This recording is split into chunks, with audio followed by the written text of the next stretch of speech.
Hey guys, it's Matthew here once again, and this time around we are playing a bow build. It's been a while since I've done a bow build, the end of Scourge League, I think, so like 4 months or some shit. And I planned to do one last league, but never really got around to it, because I was doing some other shit that just seemed to be more of a priority. Last league, bows did get a bit of an upgrade in the form of the bows themselves. Just a lot more LE damage was possible on them. If you compare the bow that I was using from Scourge to this one now, it's actually pretty insane. The character I played back then was Scourge Arrow and a bit of Storm Rain as well. Currently what you're seeing here is pure Storm Rain. That character had a 700 DPS bow. This one is like 13 or 1400 DPS. So it's pretty close to double on your potential, and with Rog the way he is, and with recombinators the way they are, it's pretty realistic to get a very decent bow at the moment, and then just have a character that can do kind of any bow skill you want. Since bows are fairly kind of generic, you can just plug and play almost any skill. It's really not too hard to adapt to a different setup and playstyle. But last time around I played, I enjoyed the Storm Rain single target and thought this seems like I could do it full time and lean a bit more into the Storm Rain playstyle gameplay, and that's what I wanted to do for this character. So this character is pure Storm Rain, and Storm Rain does have a few problems that need kind of fixing, and then once you fix them, or at least once you feel better about them, it's actually a pretty insane skill. I think it may be one of the biggest single target skills out there for bow skills, and maybe even in general. Basically what Storm Rain is you chuck a few arrows in the air, they land somewhere, and when two arrows land that are fairly close to each other, they will chain a beam between each other until it's done 4 beams, and then it disappears. You can have a maximum of 100 arrows in the ground at any one time, so a maximum of 50 beams, and it takes 4 beams from each of those till they go away. So in theory, you should still be able to hit that 100 arrow cap with the right setup, but you are constantly losing those arrows and beams, and hopefully trying to replace them with new ones. Currently, my character, if it's got 50 beams down, says it's got something like 150 million DPS, but that's only if there are 50 beams down and if there are 50 beams overlapping an enemy, which isn't going to happen too often, I imagine. But either way, I do think Storm Rain itself is basically one of the biggest single targets out there. It takes a bit of time to set up your little beams, and the overlaps themselves also have to be pretty, good on various targets, but when they do happen, it has felt pretty large. That's basically what happened at the end of Scourge League. I did a few instances of single target with Storm Rain when the character was basically Scourge Arrow, and I thought, holy shit, Storm Rain can actually do some real good single target. Would be nice to build around it more in the future. And the main thing with that is basically just a helm enchant that gives you beam frequency. So it just makes the beams tick a bit quicker, meaning your 4 beams tick a bit faster and then expire faster. So that lets you try and hit your 100 arrow limit quicker and more, make more use out of it. The only real bad thing about the skill is a bit of bitrate issue. When the skill first came out, it was actually unplayable because of the visual just cancer that it was. It did get changed not too soon, not too long after that. It did get changed. It is fairly playable now, but it's not great for stream, as you can kind of see. But basically, yep, the setup for the boss fight is get a few totems down, start pre-firing as much or as little as you want, and then once the boss is there, you just go to town on him. As you can see, pretty good DPS so far. Character still only just hit 90 and was doing a few later game maps, so in the next video I'll probably have all of the end game and all that, and I imagine it should be good to take on a bunch of Ubers, even though we're kind of a squishy character or some shit. The playstyle really lends itself to that, and should at the very least have the type of DPS where we can outrace some of the bosses potentially. But yeah, bows by all means, pretty good playstyle and build at the moment, and very viable. So let me show you what I've done with the character so far. Here is my current character, level 90, not a totem build, copium, Deadeye. Now the idea behind the name was that I was going to have a few totems helping me set up, and as well as that, I kind of wanted to try and play around with the Mirage Archer node, which essentially places like totem versions of you, and thus there's going to be like, you know, 6 other targets or some shit that aren't me attacking, and that's kind of a totem build, right? In the end, the Mirage Archer thing just didn't feel that good. I leveled with it, I played with it a bunch, and it just doesn't seem that worth it at the cost of the Ascendancy points, because placing the actual Mirage Archers is a bit too annoying. Like, the circle that it has, where you can't place another one, is still too big. Like, you have to place it around here, and then you have to run like around here to place another one, and that's just too much of an opportunity cost of the DPS you could otherwise be doing by standing still and attacking. So I leveled with it, like I grabbed the Ascendancy jewels just for pretty cheap, and leveled with it for fun. So you can do that too if you want. Right from like level 10 you can have 2 extra Mirage Archers, but ultimately I don't think it really feels correct in the end game. So we are based around Storm Rain, and as I said, just a skill that fires some beams or some arrows into the ground and then chains some beams between those arrows. By default it's 4 beams, and by default it's like 0.5 seconds every chain, so it should last about 2 seconds. But with beam frequency, and this alt quality has a bit of beam frequency, and so does the helmet chart. With that beam frequency, you can see that it's going to zap quite a bit quicker and then disappear a bit quicker, because it's just like technically a DPS increase as long as you're still hitting that arrow cap in the end. Because otherwise it's the same thing as like faster poison, faster ignite stat, well, faster poison stat basically, because it's just still taking your damage but applying it faster. But if you can only get that damage in once over the 5 seconds or some shit, then it doesn't matter. That makes sense. Anyway, you get the idea. We are based around Storm Rain, and basically I just wanted to use Hari's Ire MTX from the Battle Pass, which just looks a little something like this, and it's kind of cool.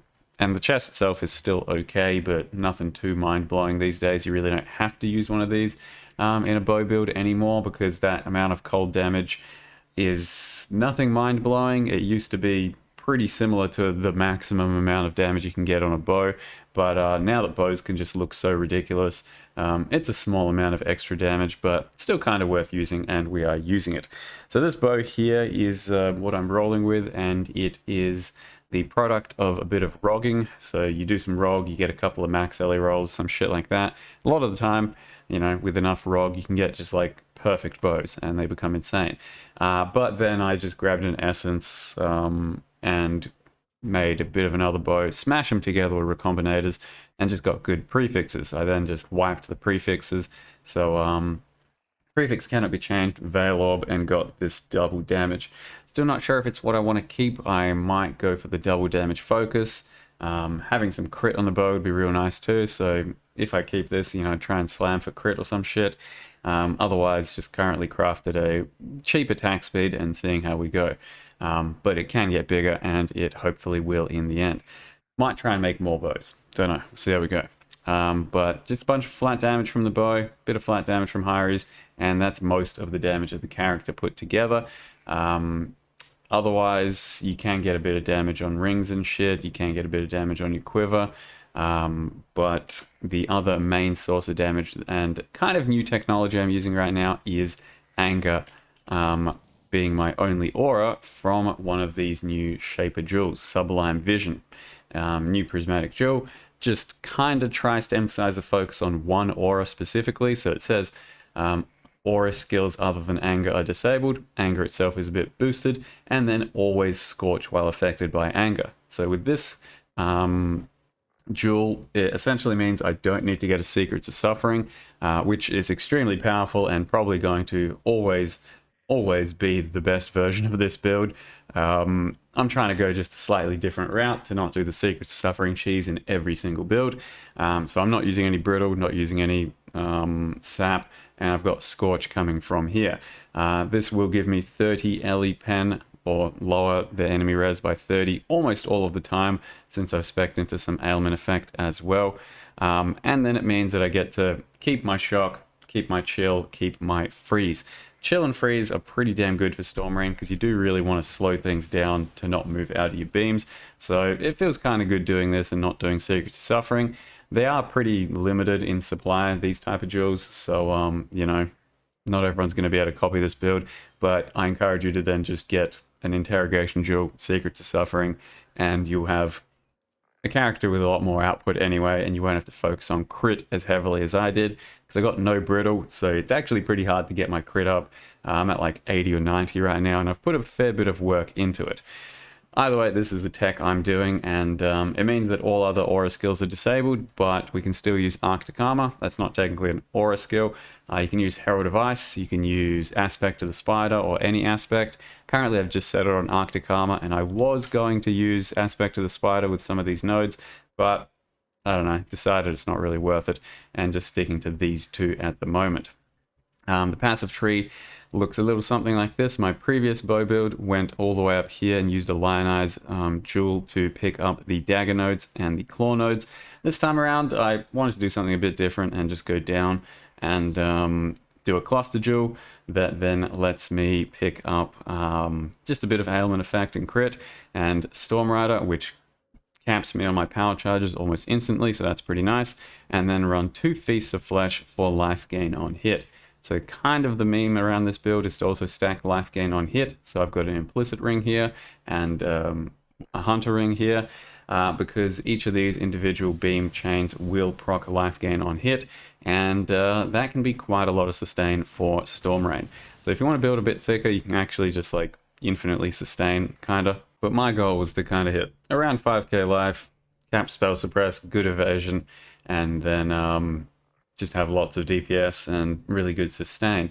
So far it has been an issue. Basically I haven't died to almost anything, just like one really juiced metamorph that I empowered as Sentinel for the challenge, that sort of thing. But otherwise gameplay has been pretty smooth, and bossing is, well, yeah, pretty smooth. You're a bow build, you're very far, you know, rangey, and you can place some totems to help you out, which with focused ballista will create an absolute mess on the screen.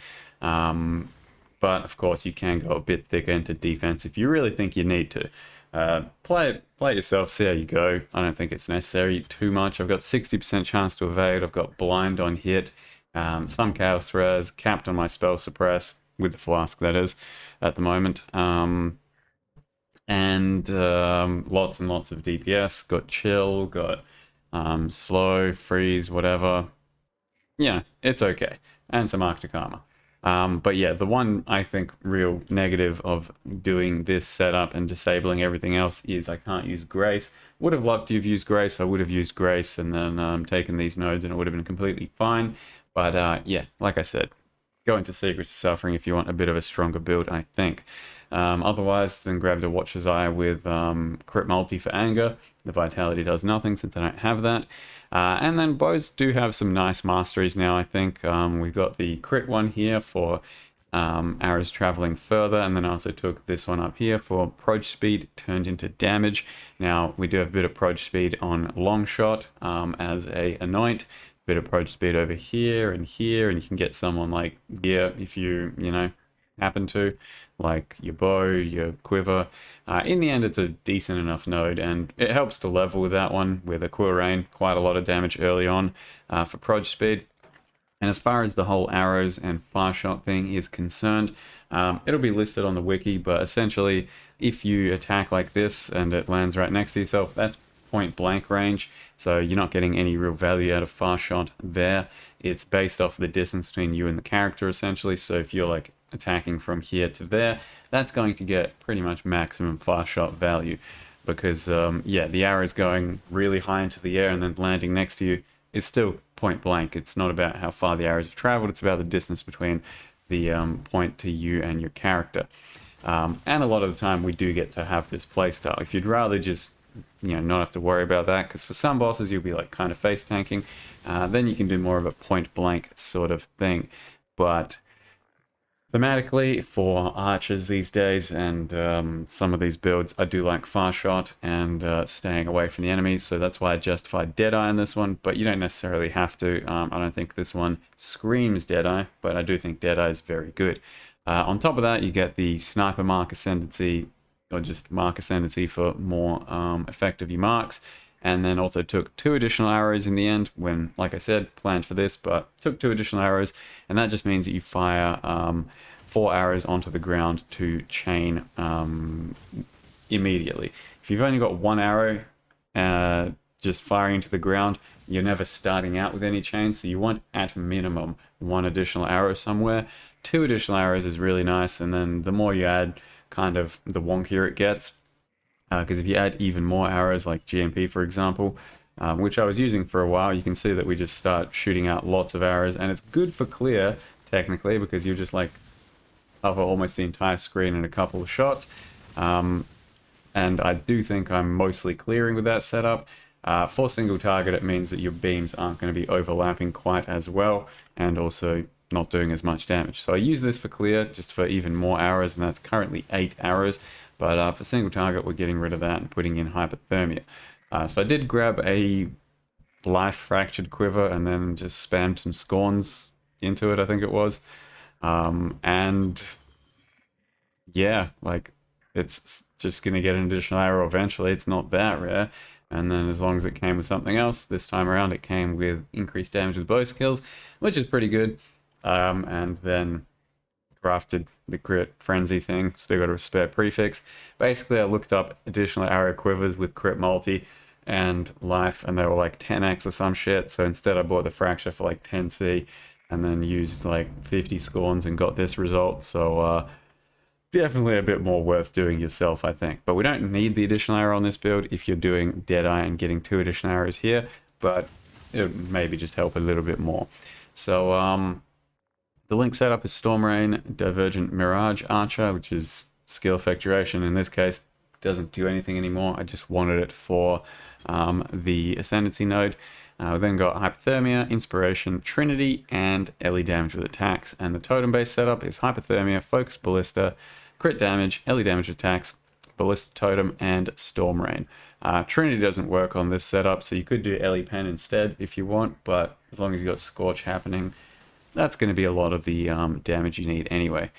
Then just put some suppress here, reuse some boots with some suppress. I'm not fully ailment avoidance capped, but I will be freeze immune from Arctic Armor, chill immune from the boots, and if I get 2 clusters done from Harvest with implicits, I can become shock immune as well. That's kind of the plan.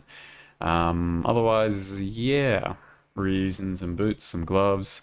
Grabbed an implicit ring here and then put pristine fosses on it, spammed it with some scorns, and then just bought a ring with some accuracy and life gain on hit, yet to do anything else with the suffix there, and bought this amulet for 1x.